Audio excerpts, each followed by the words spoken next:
guys, this is my first video. Welcome to An Idiot Talks F1. I'm the idiot. I'm Ian. So yeah, I'll introduce myself. I'm Ian. So a little about me is I've been an F1 fan since the early 90s. Probably since around about 91, 92. That was way back when I used to do motocross, which was always on a Sunday, so I didn't really get to watch as many races live as I wanted to. I always had to watch the highlights in the evening when I was allowed to stay up. But I finished motocross in 96, and it was the end of 96 where I pretty much became a hardcore F1 fan. So probably starting with the Japanese Grand Prix, I think it was in 96, when Damon Hill won the 96 championship. I think that's where I properly became a proper, true, die-hard fan. Yeah, getting up regardless of whatever time it was, watching all the sessions live, depending on, you know, what the BBC was broadcasting. Because if I remember rightly, F1, FP1, 2 and 3 were not broadcast back then.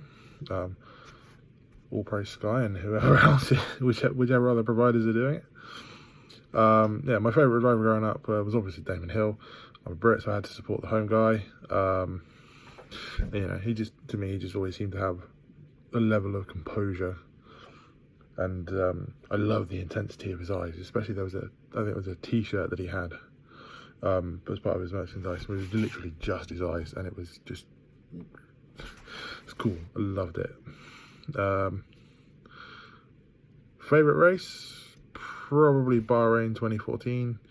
Was an okay race generally, but you know, after that safety car period at the end, when the Mercedes boys just went at it for like however many laps and just disappeared to the rest of the field, it was just brilliant, fantastic racing, super exciting. And plus, it was just blown away with just how fast those Mercs were compared to everybody else. So anyway, the main point of today's video, and you know, hopefully people like it. If they do, I might do another one, is what is happening with Pierre Gasly, or what should happen with Pierre Gasly. So yeah, where to start? So last year in 2018 in the Toro Rosso, he did a pretty solid job. He did pretty well throughout the season. I mean, he convincingly beat his teammate Brendan Hartley. I mean, arguably may not have been that hard. He wasn't the best driver. Still better than me, but you know, most people are. So I think he outscored him 29 points to 4 in the championship. He got a 4th place in Bahrain, you know, and only a second race of the first full season. So he did arguably deserve his bump up to Red Bull. But it's not really been the dream that you would hope for him, would it? If anything, it's been a bit of a nightmare. I mean, in the standings, he's currently 6th place with effectively 1/3 the points of his teammate, and he's what, 65 points, I think, shy of Leclerc in 5th place, all while being in a car which is proven that it can win races this season. So how has it gone so wrong for him?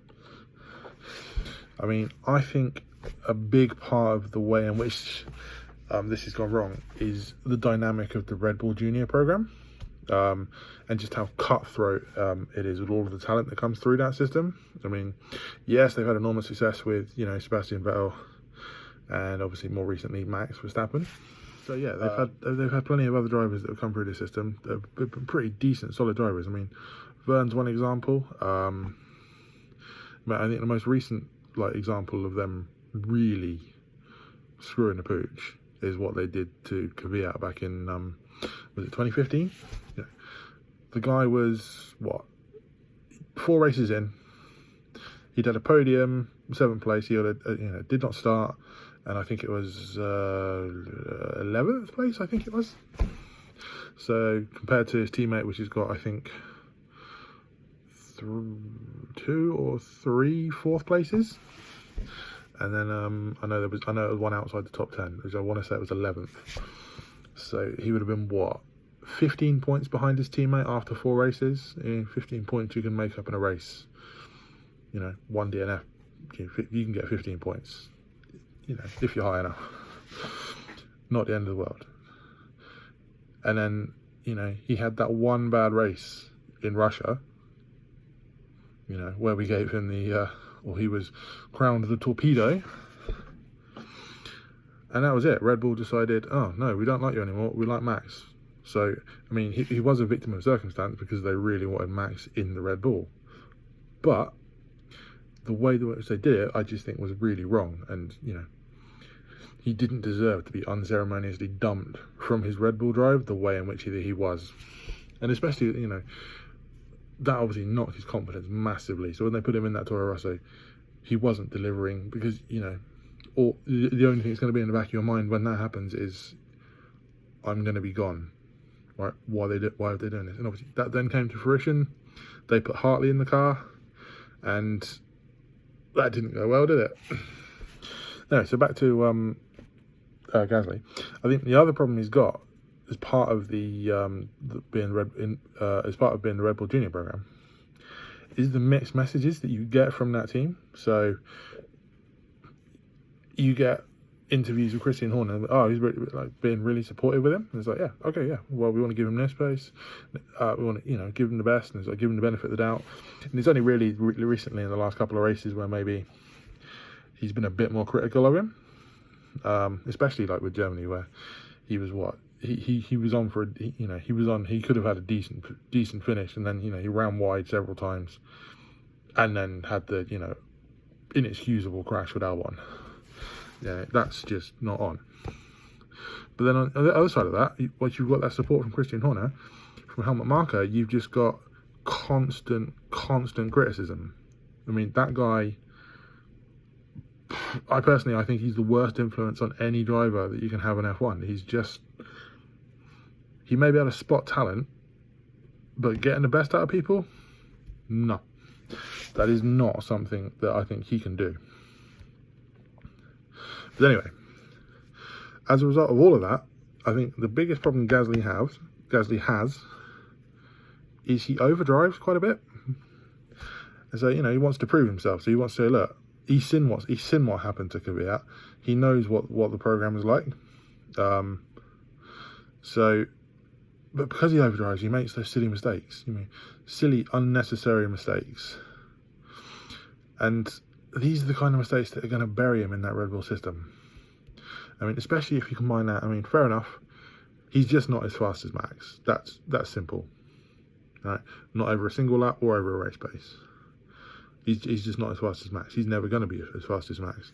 In that Red Bull, he is a clear number 2 driver. But, I mean, that's not really that bad a thing. I mean, he needs to up his game a bit, for sure. But having a number 2 driver in your team is a good thing. I mean, look at Mercedes and look what they've got with Bottas. I mean, they might not say he's a number 2 driver, but we all know he's clearly the number 2 driver in that team. And this year's not been his best year, but he's been pretty solid. You know, when Lewis isn't there, he normally is there to take to deliver instead, which is exactly what you want from your number 2. So Gasly needs to be doing this, but I mean, at the moment he's not. So unless he starts delivering some spectacular pace and results in the next few races, I honestly can't see him finishing out the season. So the question then comes is, if he doesn't finish out the season with Red Bull, will he be switched to Toro Rosso, or will he just stop and be out of Formula 1? I mean, personally, I think that going to Toro Rosso would be a massive knock on his confidence. I mean, we saw what it did to Kvyat. So I personally think for him, the best thing would be to just take the rest of the season off and then look for a new drive next season. I mean, in all likelihood, Williams, Haas, possibly Alfa Romeo might all have drives coming up. Because, I mean, personally, I can't see Kubica, probably Grosjean, and Giovinazzi maybe staying. I mean, you know, Raikkonen might even retire. So, although he is driving much better this season, now he doesn't seem to be under the thumb of Ferrari quite so much.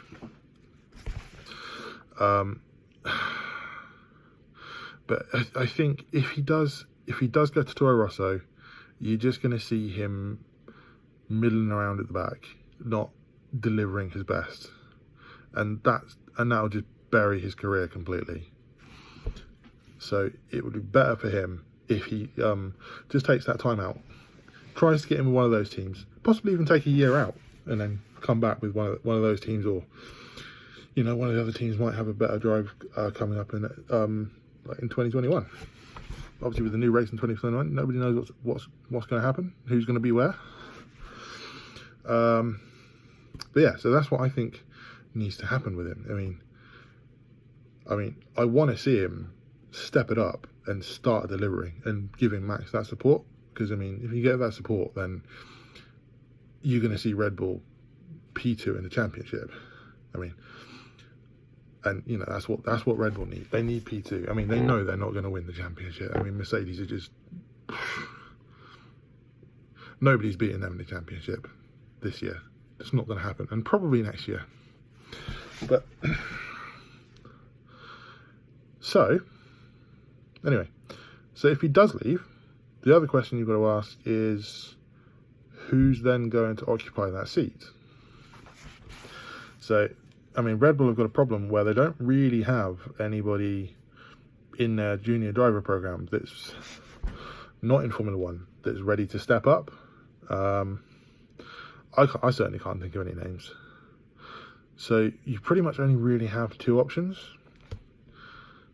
The first being Albon, and personally, I think it would be a mistake for Albon to step up to Red Bull quite so soon. He doesn't have the experience yet.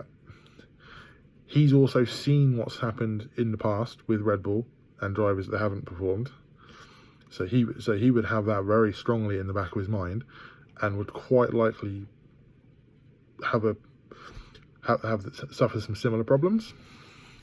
So I think it's better for him to wait another year or so, get that experience under his belt, and then go, right, you know what? When Red Bull come calling again, it's like, yeah, it's time to step up.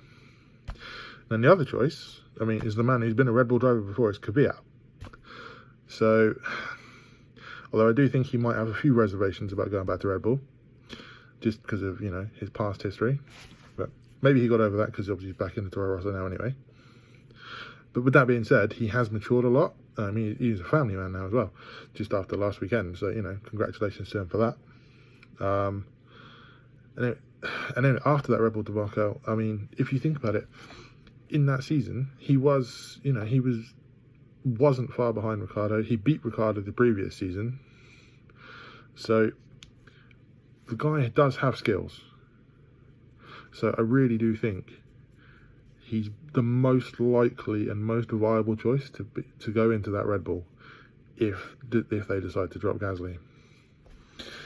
Obviously, this is all just pure speculation, from my part, and it's quite possible and highly likely that I may be spectacularly wrong and on all of this. But hey, like the name of the channel suggests, I'm an idiot talking F1, so it goes with the territory, I guess.